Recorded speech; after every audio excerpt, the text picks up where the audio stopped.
오늘의 말씀 룻기 3장 1절에서 18절. 룻의 시어머니 나오미가 그에게 이르되 내 딸아 내가 너를 위하여 안식할 곳을 구하여 너를 복되게 하여야 하지 않겠느냐. 내가 함께하던 하녀들을 둔 보아스는 우리의 친족이 아니냐. 보라 그가 오늘 밤에 타작마당에서 보리를 까불리라. 그런즉 너는 목욕하고 기름을 바르고 의복을 입고 타작마당에 내려가서 그 사람이 먹고 마시기를 다하기까지는 그에게 보이지 말고 그가 누울 때 너는 그가 눕는 곳을 알았다가 들어가서 그의 발치이불을 들고 거기 누우라. 그가 내 할 일을 내게 알게 하리라 하니 룻이 시어머니에게 이르되 어머니의 말씀대로 내가 다 행하리이다 하니라. 그가 타작마당으로 내려가서 시어머니의 명령대로 다 하니라. 보아스가 먹고 마시고 마음이 즐거워 가서 곡식 단 더미의 끝에 눕는지라. 룻이 가만히 가서 그의 발치이불을 들고 거기 누웠더라. 밤중에 그가 놀라 몸을 돌이켜본즉 한 여인이 자기 발치에 누워있는지라. 이르되 내가 누구냐 하니 대답하되 나는 당신의 여종 룻이오니 당신의 옷자락을 펴 당신의 여종을 덮으소서. 이는 당신이 기업을 물을 자가 대민이이다 하니 그가 이르되 내 딸아 여호와께서 내게 복 주시기를 원하노라.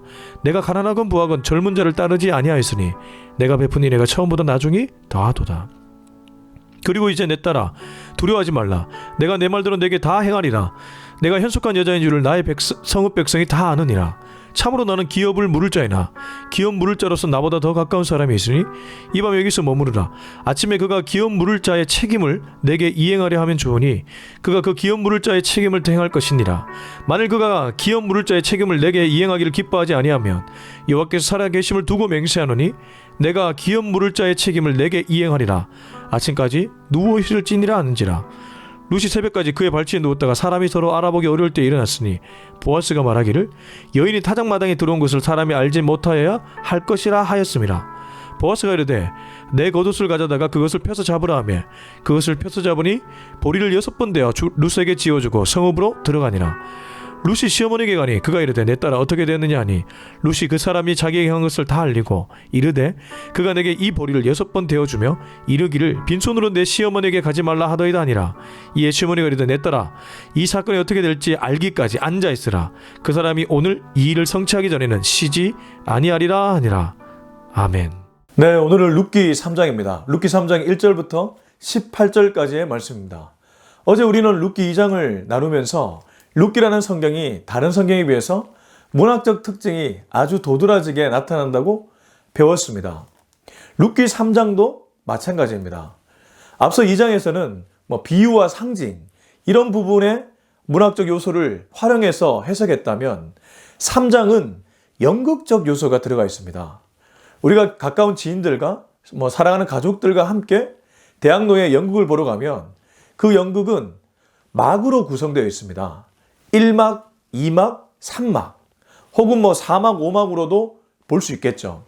아무튼 이렇게 연극은 몇 막으로 구성해서 그 연극을 보러 온 청중들로 하여금 흥미를 유발시킵니다. 오늘 룻기 3장을 보면 4막으로 쪼개서 살필 수 있습니다. 마치 연극에서 막을 구성해서 청중으로 하여금 좀 재미와 흥미를 유발시키는 것처럼 룻기 3장이 4막으로 이루어져 있다는 것이죠. 1막은 나오미가 룻에게 하는 말들입니다. 2막은 룻이 나오미의 말을 듣고 행동하는 행동입니다. 3막은 보아스가 룻에게 하는 말들입니다. 4막은 룻이 돌아와서 나오미에게 말을 하고 나오미가 다시 룻에게 메시지를 전하는 장면이죠. 그래서 나오미로부터 시작해서 다시 나오미로 돌아가는 어떤 의미에서는 부메랑과 같은 것입니다. 부메랑은 던지면 다시 자기에게 돌아오지 않습니까?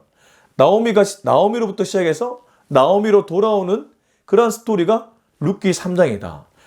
크게 네 부분으로 나눌 수 있다. 이렇게 볼 수 있겠죠. 그리고 또 하나 룻기 3장을 다루면서 말씀드리고 싶은 것이 있습니다. 룻기 1장은 크게 우리가 두 부분으로 나눴습니다. 1장 1절부터 5절 룻기의 서론인데 룻기의 배경을 설명하고 있었습니다. 한 여인의 기구한 운명, 영적 암흑기의 시대에 한 여인이 남편 잃고 두 아들 잃었던 절망의 스토리입니다. 시대도 암울했고 가정도 암울했고 개인도 암울한 그런 암울한 배경으로 출발했습니다. 근데 1장 6절부터 마지막 9절까지를 살펴보면 그 내용은 한 개인, 나오미의 다이얼로그와 모놀로그였습니다. 개인이 중요했죠. 나오미라는 인물이 중요했습니다. 근데 어제 2장에서는 공동체가 나왔습니다.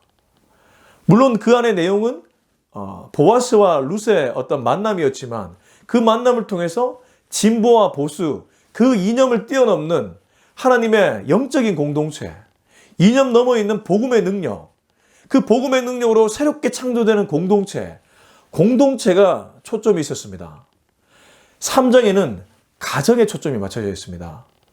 나중에 내일 다룰 4장은 좀 더 넓게 사회, 국가, 인류 이렇게 넓혀져 간다고 보면 맞습니다. 계속해서 말씀을 보면서 제가 설명을 하겠습니다. 3장 1절부터 4절까지는 나오미의 스토리입니다. 1막이죠. 1절입니다. 룻의 시어머니 나오미가 그에게 이르되 내 딸아 내가 너를 위하여 안식할 곳을 구하여 너를 복되게 하여야 하지 않겠느냐. 여기 지금 의도적으로 나오미의 앞에 이렇게 수식하고 있습니다. 룻의 시어머니.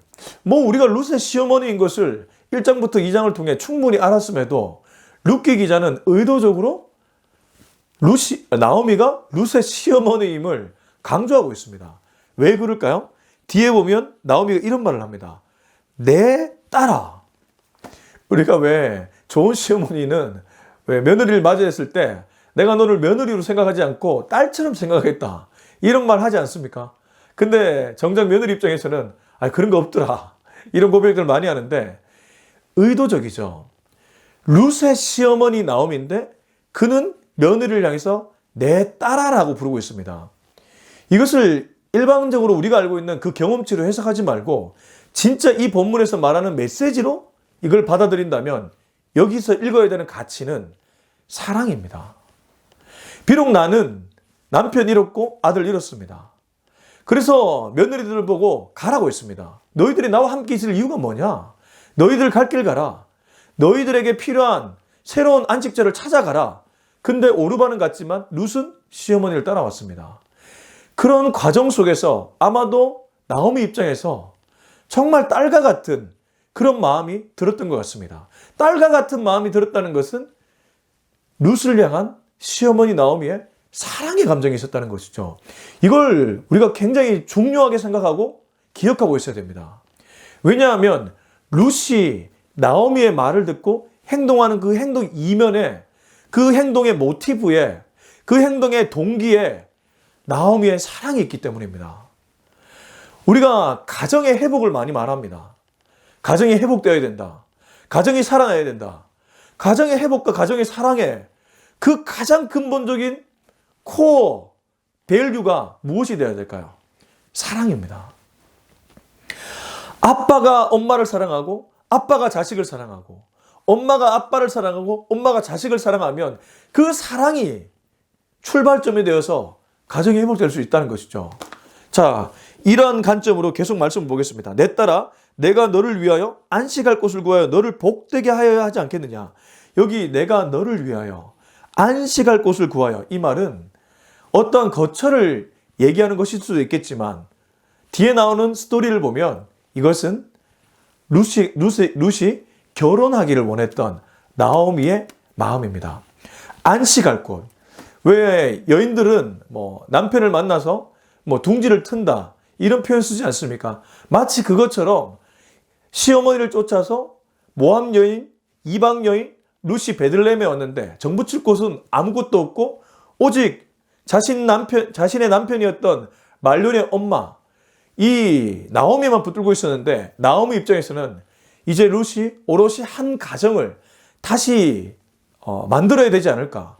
그래서 남편을 만나야 되지 않을까. 그래서 안식할 거처를 만들어야 되지 않을까. 그러한 사랑의 마음에서 룻에게 너를 위하여 안식할 곳을 구하여 너를 복되게 하여야 하지 않겠느냐. 우리는 룻기 3장 1절 이 나오미의 1막에서 나오미에게 진한 사랑을 볼 수 있습니다. 2절입니다. 내가 함께하던 하녀들을 둔 보아스는 우리의 친족이 아니냐. 보라 그가 오늘 밤에 타작마당에서 보리를 까불리라. 여기 중요한 여러 가지 메시지가 있는데 보아스가 우리의 친족이 아니냐. 이미 이것은 앞에서 보아스를 설명할 때도 엘리멜렉의 친족, 유력한 자 이러한 수식어를 통해서 얘기했었습니다. 근데 나오미가 다시 한번 언급하죠. 이것은 기업 물을 권리가 친족에게 있었다는 것을 나오미도 알고 있었고, 그래서 은근히 보아스를 향한 중매 계획을 룻에게 얘기하고 있는 것이죠. 근데 더 중요한 것은 뒤에 나오는 메시지입니다. 그가 오늘 밤에 타작마당에서 보리를 까불리라. 이건 당시 문화를 좀 알고 있어야 됩니다. 앞서 우리가 1장 마지막 구절에서 그들이 베들레헴으로 돌아올 때는 보리 추수를 시작할 때라고 말씀드렸습니다. 지금 베들레헴은 보리 추수를 하고 있었습니다. 근데 추수가 끝나면 당연히 그 추수 끝난 보리의 알곡들을 갖고 와서 타작마당에서 알곡과 가라지를 구별했습니다. 타작마당에서 알곡과 가라지를 구별하는 그러한 까부르는 그러한 곡식을 까부르는 일을 했던 것이죠. 근데 이 곡식을 까부를 때 대부분 많은 사람들이 와서 잔치를 베풀기도 했습니다. 그리고 곡식이 풍성하다는 것은 어떤 의미에서는 사람들의 마음이 여유로워지고 또 어떤 얘기를 들을 준비가 되었다는 것을 의미하기도 합니다. 우리가 왜 술 먹고 밥 먹고 이런 자리에서 어떠한 부탁을 하면 쉽게 들어주지 않습니까? 그래서 영업을 하는 사람들은 술자리도 많이 가고 또 밥자리도 많이 가고 회식자리 많이 가지 않습니까? 지금 나오미는 중매를 하려고 하는데 철저하게 전략적으로 접근하고 있다는 것이죠. 보리를 까부르는 타작마당에서 룻이 보아스를 만나기를 원했던, 어떤 의미에서 시어머니가 아니라 친정엄마 같은 그러한 마음으로 얘기하고 있습니다. 그리고 이 타작마당에서 약혼식이나 결혼식 같은 것들도 빈번하게 일어났다고 합니다. 그러니까 사람들이 많이 모인 자리에서 혼인서약을 했던 것이죠. 곡식이 풍성한 만큼 자식을 많이 낳아서 가정이 풍성해지기를 원하는 그러한 유대 문화권의 전통도 있었을 것입니다. 아무튼 중요한 것은 여러 가지를 고려해서 시어머니 나오미는 사랑의 마음으로 룻에게 이런 메시지를 전하고 있습니다. 3절입니다. 그런즉 너는 목욕하고 기름을 바르고 의복을 입고 타작마당에 내려가서 그 사람이 먹고 마시기를 다 하기까지는 그에게 보이지 말고. 이건 마치 시어머니가 아니라 친정엄마가 하는 메시지 같습니다. 너 목욕 재개해라. 깨끗하게 씻고 그리고 기름도 바르라. 우리로 치자면 화장하라는 것이죠. 아름답게 화장하고 좋은 옷을 입고 타작마당에 가라. 그런데 바로 보아스에게 출연하지 마라. 그가 먹고 술 마시고 충분히 거나하게 취했을 쯤 그때 비로소 나타나라고 얘기합니다. 이것은 어떤 의미에서 정말 딸을 아끼는 친정엄마가 그 남자를 제대로 유혹하기 위해서 친정엄마가 자신의 딸에게 전략적으로 얘기해 주는 것입니다. 이 얼마나 참 재밌는 스토리지 않습니까? 이제 마지막 4절입니다. 나오미 스토리에서 마지막이라는 거죠. 그가 누울 때에 너는 그가 눕는 곳을 알았다가 들어가서 그의 발치 이불을 들고 거기 누우라. 그가 내 할 일을 내게 알게 하리라 하니. 그가 누울 때 너는 그가 눕는 곳을 알았다가 들어가서 그의 발치 이불을 들고. 이 발치 이불을 들었다는 것은 어떤 의미에서 성적인 뉘앙스를 풍깁니다. 발치 이불을 들라. 그리고 또 하나는 조용히 들어가라는 의미도 갖고 있습니다. 그러니까 성적인 의미 그리고 조용히 들어가라. 참 이게 시어머니가 할 말이 아닌데 진짜 친정엄마가 할 말을 나오미는 계속해서 해주고 있습니다. 그만큼 사랑했다는 것이죠. 그랬더니 그 사랑을 받은 룻이 어떻게 행동하는지 이제 5절부터 나옵니다. 5절부터 9절까지의 말씀이 룻에 해당되는 말씀입니다. 2막입니다. 2막 5절 룻이 시어머니에게 이르되 어머니의 말씀대로 내가 다 행하리이다 아니라. 엄청 무서운 시어머니였다면 그냥 보여지는 그런 메시지로 네 어머님 시키는 대로 다 할게요. 이렇게 볼 수도 있겠지만 앞에서 지금 나오미는 친정엄마 같이 따뜻한 마음, 룻이 잘 되었으면 하는 마음, 룻이 복 받았으면 하는 마음, 룻이 남편의 사랑을 받았으면 하는 마음, 룻이 어떤 의미에서 모함 여인이니 이방 땅, 룻 입장에서는 베들레헴이 이방 땅이지 않습니까? 이방 땅에서 정말 제대로 된 남편 만나서 안식하라는 그러한 마음으로 사랑으로 메시지를 전했더니 룻도 사랑으로 그 말에 순종하고 있습니다. 앞서 제가 3장은 가정을 향한 메시지라고 말씀드렸습니다. 1장이 개인, 2장이 공동체, 3장이 가정이라면 가정에서 가장 중요한 것이 순종이 먼저가 아니라 사랑이라는 겁니다. 사랑이 있으면 순종과 행함은 자연적으로 나타난다는 것이죠. 자녀를 사랑하면 자녀가 순종한다는 것입니다.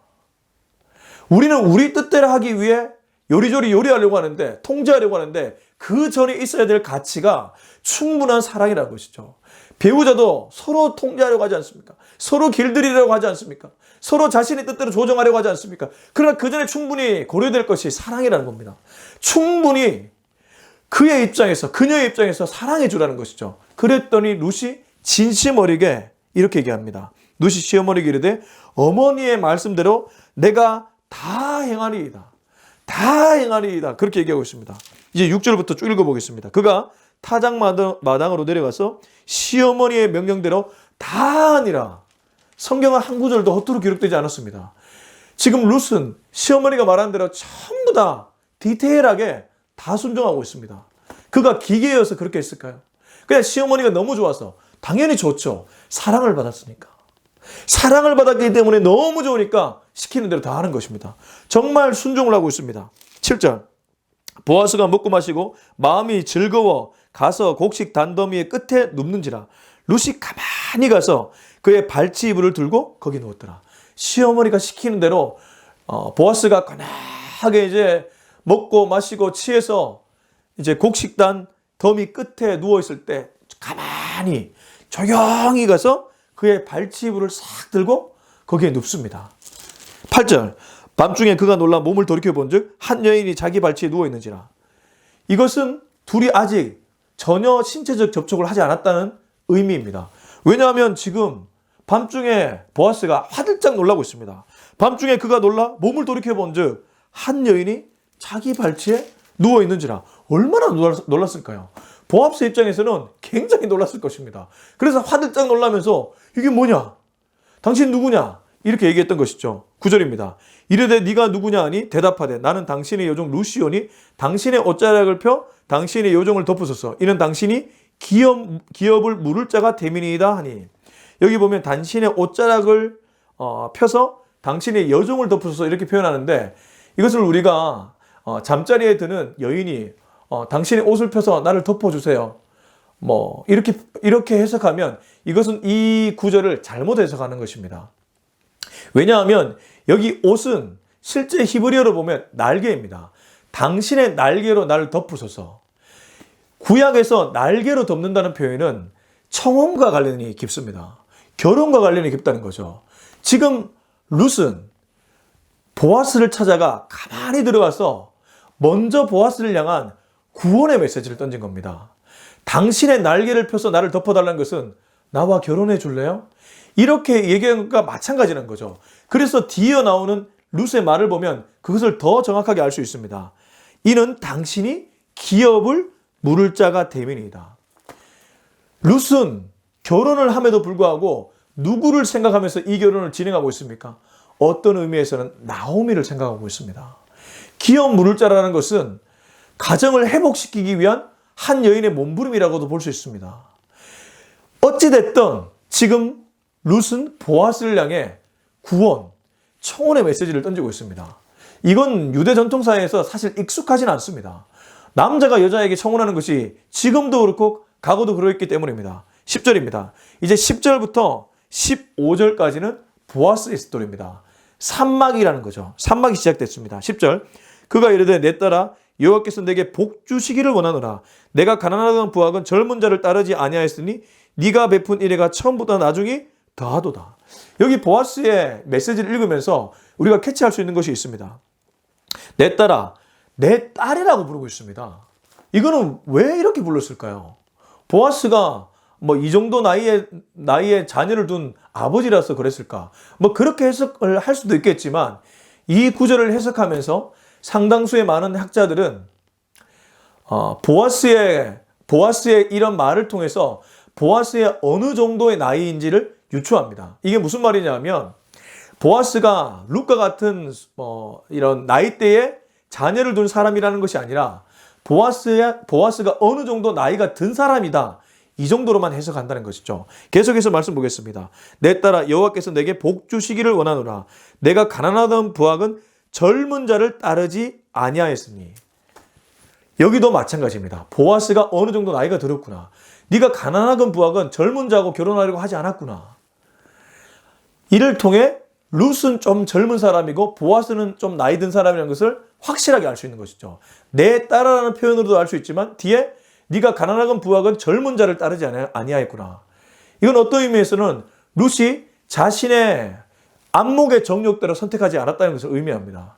안목의 정욕대로 젊은 사람하고 결혼하지 않고 어떤 의미에서는 시어머니의 말씀을 따라 시어머니의 사랑을 받아서 시어머니의 가정을 회복시키고 기업물을 자신의 그 남편의 그 기업을 계속해서 이어가기 위한 몸부림으로써 이 선택을 하고 있다는 것이죠.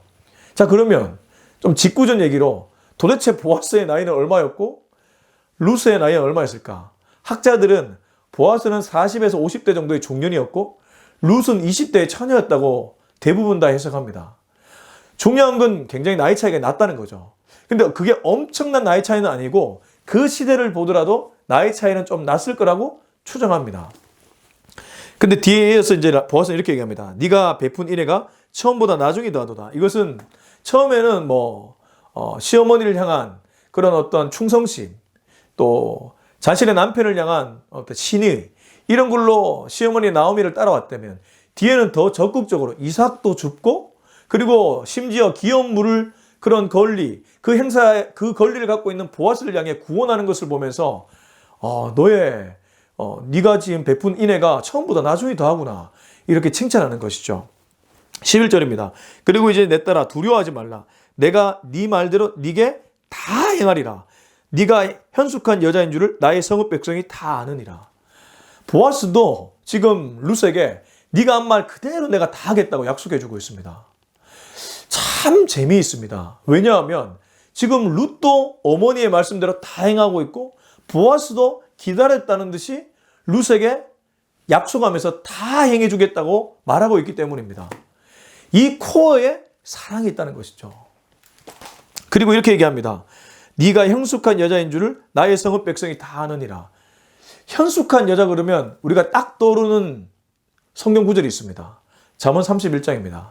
잠언 31장에 보면 아름다운 것도 헛되고 거짓된 것도 헛되나 여호와를 경외하는 여자는 영원하리로다. 이런 말씀이 있지 않습니까?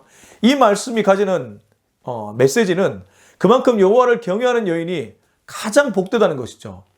근데 거기 보면 이 여호와를 경외하는 여인을 성읍에 있는 여러 사람들이 축복합니다. 성읍에 있는 사람들한테도 이 여인의 그런 여호와를 경외하는 그런 복된 것들이 알려졌다는 것이죠. 근데 지금 룻기 3장 11절에서 보아스의 입술을 통해서 룻이 그러한 여자라고 얘기하고 있습니다. 네가 현숙한 여자인 줄을 나의 성읍 백성이 다 아느니라. 이미 룻이란 여인이 모든 사람들에게 현숙한 여인, 여호와를 경외하는 여인으로 알려졌다는 것이죠. 12절입니다. 참으로 나는 기업을 물을 자이나 기업을 물을 자라서 나보다 더 가까운 사람이 있으니. 참 보아스는 솔직한 사람입니다. 나도 지금 기업 물을 수 있는데 나보다 우선순위를 가진 사람이 있다. 이렇게 얘기하고 있습니다. 13절 이 밤에 여기서 머무르라. 아침에 그가 기업 물을 자의 책임을 내게 이행하려 하면 좋으니 그가 그 기업 물을 자의 책임을 행할 것이니라. 만일 그가 기업 물을 자의 책임을 내게 이행하기를 기뻐하지 아니하며 여호와께서 살아계심을 두고 맹세하노니 내가 기업 물을 자의 책임을 내게 이행하리라. 아침까지 누워 있을지니라 하는지라. 밤에 여기 머무르라. 아침까지 여기 계속 누워 있으라. 기업 물을 자, 나보다 우선순위가 있는 그 사람이 하면 좋겠지만 그 사람이 하지 않으면 내가 하겠다. 여호와께서 살아계심을 두고 맹세하겠다. 너 여기 자고 아침에 가라. 이렇게 약속하고 있는 것이죠. 이제 14절입니다. 룻이 새벽까지 그의 발치에 누웠다가 사람이 서로 알아보기 어려울 때 일어났으니 보아스가 말하기를 여인이 타작마당에 들어온 것을 사람이 알지 못하여야 할 것이라 하였음이라. 이것은 보아스가 룻을 좀 보호해주는 장면이라고 볼 수 있습니다. 조용할 때 가라고 하는 것은 룻도 보아스를 보호해주고 보아스도 룻을 보호해주는 장면이죠. 15절입니다. 보아스가 이르되 내 겉옷을 가져다가 그것을 펴서 잡으라 하며 그것을 펴서 잡으니 보리를 6번 대어 룻에게 지워주고 성읍으로 들어가니라. 자, 보아스는 마지막에 이 여인을 철저하게 배려해주면서 마지막까지 보리를 6대나 주고 있습니다. 자, 이걸 왜 줬는지는 뒤에서 살펴보도록 하겠습니다. 이렇게 3장은 마무리됩니다. 3막은 마무리됩니다. 드디어 4막이 열립니다. 3장에 있는 4막이죠. 1막의 나오미, 2막의 룻, 3막의 보아스였다만 4막에 다시 부메랑으로 돌아와서 나오미입니다. 16절부터 18절 읽겠습니다. 룻이 시어머니에게 가니 그가 이르되 내 딸아 어떻게 되었느냐 하니 룻이 그 사람이 자기에게 행한 것을 다 알리고 이르되 그가 내게 이 보리를 6번 대어주며 이르기를 빈손으로 내 시어머니에게 가지 말라 하더이다 하니라. 이에 시어머니가 이르되 내 딸아 이 사건이 어떻게 될지 알기까지 앉아있으라. 그 사람이 오늘 이 일을 성취하기 전에는 쉬지 아니하리라 하니라. 룻과 시어머니 나오미의 대화인데 시어머니가 룻에게 물었습니다. 어떻게 됐냐? 그랬더니 이 룻이 자기에게 일어났던 일들을 모두 다 소상하게 설명하고 심지어 이 손에 들고 온 보리 6대도 보여주면서 그가 이렇게 빈손으로 돌아가지 말고 당신 시어머니께 이것을 드리라고 했다고 말하고 있습니다. 어떤 사람들은 이것이 보아스가 룻에게 준 화대라고 얘기합니다. 왜 우리가 매춘부나 이런 걸 보면 화대를 주지 않습니까? 성적인 접촉을 하고 화대를 주는 것처럼 화대를 줬다고 얘기하는데 그건 굉장히 성경을 잘못 해석하는 것입니다. 왜냐하면 대부분의 학자들은 이것을 그렇게 해석하지 않고 이것은 약혼 지참금이다. 그러니까 혼인을 하기 전에 약속의 사인으로, 약속의 상징으로 이 보리 6대를 그 당시에 금전으로 준 것이죠. 지금은 화폐가 있지만 그 당시에는 화폐가 아니라 이러한 보리 6대로 그것을 약속해주는 사인으로 줬던 것이죠. 자, 그러면 이제 우리가 이 3장을 마무리하면서 하나님은 어디에 계신가를 한번 물어볼 필요가 있습니다. 1장과 2장, 그래도 하나님이 인물들의 입술을 통해서 등장했는데 3장에는 하나님이 전혀 나오지 않고 있습니다. 18절에 그 메시지가 숨겨져 있습니다. 18절, 이에 시어머니가 이르되 내 딸아 이 사건이 어떻게 될지 알기까지 앉아있으라. 나오미가 룻에게 가만히 앉아있으라고 얘기합니다. 이제 더 이상 어떤 액션도 취하지 말고 가만히 있으라는 것이죠. 우리가 왜 하나님 말씀 중에 너희는 가만히 있어 주가 하나님 됨 알지어다. 하나님이 어떻게 하는지 가만히 잠잠히 기다려보자. 어떻게 되는지 지켜보자. 이런 말 하지 않습니까? 지금 나오미는 자신의 며느리, 딸과 같은 며느리 룻에게 그러한 메시지를 던지고 있습니다. 이 일이 어떻게 될지 지켜보자. 이제부터 앉아있으라. 가만히 있으라. 하나님의 섭리가 이렇게 역사하고 있는 것이죠. 하나님이 이 가정에 이렇게 역사하고 있는 것입니다. 둘의 액션을 통해서 마치 인간적인 의지가 개입되는 것 같지만 그것이 아니라 그런 행동 너머에서 이제 드디어 하나님이 일하신다는 것입니다. 오늘 저는 룻기 3장의 말씀을 전했습니다. 룻기 3장은 가정에 대한 하나님의 말씀이었습니다. 한 여인, 시어머니 나오미가 자신의 며느리를 딸과 같이 사랑했습니다. 그 사랑이 동기가 되어 룻은 시어머니를 향한 사랑을 힘입어 순종했습니다. 그리고 그녀의 그 아름다운 순종을 보아스도 어여삐 보고 그것을 받아들였습니다. 그리고 다시 돌아온 룻은 시어머니에게 소상하게 설명했고 그것을 들은 시어머니 나오미는 이제부터 하나님이 어떻게 하실지 지켜보자고 말합니다. 하나님보다 앞서지 않는 것이죠. 가정의 회복의 스토리가 이 안에 모두 담겨 있습니다. 우리 가정이 회복될 때에 어떠한 모든 그러한 방법, 그러한 실제적인 것들 다 여기 녹아져 있습니다. 사랑이 중요하고 순종이 중요하고 긍휼이 중요하고 그리고 하나님의 섭리가 중요하다는 것이죠. 이 네 가지 가치가 이 안에 녹아져 있다는 것입니다. 나오미의 사랑, 룻의 순종, 보아스의 긍휼, 그리고 다시 돌아온 나오미가 본 하나님의 섭리, 하나님이 일할 때까지 잠잠히 기다릴 줄 아는 인내, 이런 것들이 어우러져서 한 가정이 회복된다는 것입니다. 룻이 회복되고 나오미가 회복되고 보아스가 회복되어 간다는 것입니다. 그들은 주체이기도 하고 은혜를 입는 수혜자이기도 했습니다. 저와 여러분의 가정은 어떻습니까? 혹시 이 메시지를 듣는 분들 중에 가정이 깨어진 분은 없습니까? 어려운 환경에 지금 처해 있는 분은 없습니까? 사랑의 가치를 회복하시기 바랍니다. 그 사랑을 충분하게 잊고 순종의 가치를 회복하시기 바랍니다. 또 순종을 했다면 하나님께 긍휼의 가치를 회복해달라고 기도했으면 좋겠습니다. 그리고 마지막으로 이 모든 가치에 넘어서 하나님께서 우리 가정에 어떻게 일하실지 기다리면서 인내하며 순종했으면 좋겠습니다. 이런 것들이 어우러져 저와 여러분의 가정이 회복돼, 우리 가정이 회복돼 주변에 선한 영향력을 끼칠 수 있기를 예수님의 이름으로 축원합니다. 기도하겠습니다.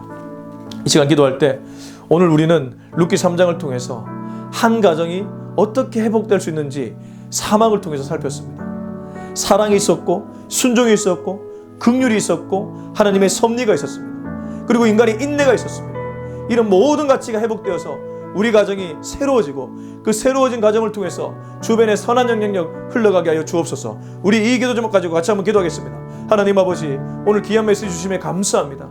어찌 보면 룻기 3장에는 우리 가정이 어떻게 회복해야 될지 그러한 아주 중요한 메시지가 녹아져 있는지도 모르겠습니다. 우리 가정은 어떻습니까? 사랑이 없습니까? 주여, 진짜 사랑할 수 있는 그 마음을 우리 가운데 부어 주시옵소서. 있는 그대로 받아들이고 정말 그를 향해, 그녀를 향해 사랑의 메시지를 던질 수 있는 우리 한 명 한 명 되게 하여 주시옵소서. 그 사랑이 충분하게 일어났을 때 순종이 자연적으로 일어나는 줄로 믿습니다. 룻의 순종, 보아스의 순종, 보아스의 긍휼도 느낍니다. 하나님 아버지, 어떤 여인이 다가왔을 때에 그녀의 그런 아름다운 행동을 보면서 충분하게 긍휼히 여기는 그의 마음을 엿봅니다. 우리에게는 그런 마음이 있습니까? 주여, 우리 가족 안에서 그런 긍휼의 마음이 나오게 하여 주시옵소서. 아울러 우리가 그런 일을 했다면 너무 급하게 가지 않고 오히려 이럴 때일수록 잠잠하게 기다리며 하나님의 섭리를 보며 인내하는 우리 가정이 되게 하여 주옵소서. 그래서 우리 가정이 회복되고 우리 한 명 한 명이 회복되고 우리가 속한 공동체가 회복되고 우리가 속한 국가가 회복되어서 그 선한 영향력이 주변에 널리 퍼질 수 있도록 주여 우리를 사용하여 주시옵소서. 이제는 우리 주 예수 그리스도의 은혜와 하나님의 사랑과 성령의 위로하심, 교통하심, 기름 부으심, 충만하심의 그 역사가 이제 우리 가정도 사랑이 회복되고 순종이 회복되고 긍휼도 회복되고 나아가 하나님의 섭리 앞에 기다리는 인내의 가치도 회복돼서 나로 말미암아, 우리 가정으로 말미암아 주변에 선한 영향력을 끼치기로 다짐하는 우리들 모두의 머리 위에 지금부터 영원토록 함께하기를 간절히 축원하옵나이다. 아멘.